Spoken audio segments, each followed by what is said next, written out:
So now we're going to talk about how I teach clients to tell their brand story. I've come up with a framework that has 8 elements of a strategic brand. Strategic meaning effective, it's able to effectively do the work of the brand. And those elements are the mission and the vision, which Moni had mentioned before, the values, which have also been mentioned, the positioning, how is your business different from what exists in the market? It could be definitely connected to like why you got into this business in the first place. And then your audiences, the personality of your business, and the voice and the tone. So the voice, just so as a quick explainer there, it's the overarching timbre or vibe of your of the all the parts of the story wherever they're being communicated, and the tone is specific to different channels. So your tone on your website or in a pitch to investors will be different than your tone perhaps on social media or in your internal comms. And then the visuals. So you can see here that the visuals, and these aren't numbered in priority or ranked order. So I want to be clear about that.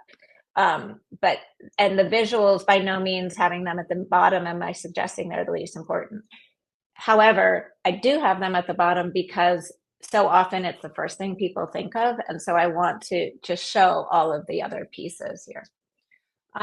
There are important sub-elements. One that always is going to exist is the name. Some others that may exist or will exist in different places and different channels are a tagline, which is not a requirement by any means, but sometimes can be a nice adjunct to a name and part of a brand.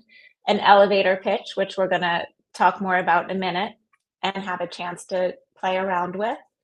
Your about section and that kind of content could be the origin story piece. It could be the more about your company, your culture, etc.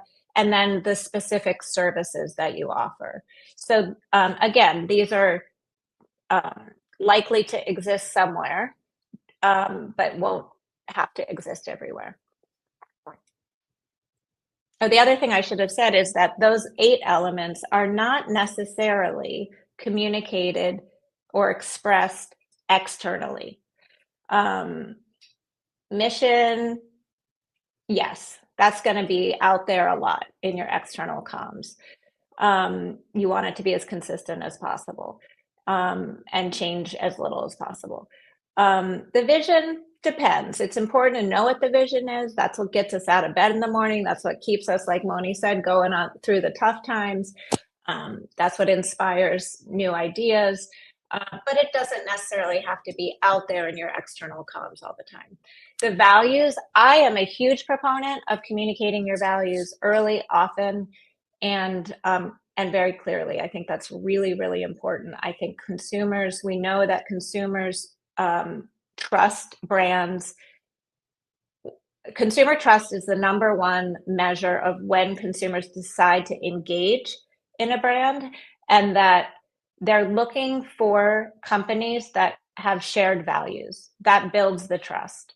So again, some people might look at your values and be like, that's great for them, but that's not for me, or that's not a priority for me. That's okay. It's okay for them to opt out. They'll find somebody that the values align for, but you're pulling in the people that have that value alignment. Could actually save you a lot of resources.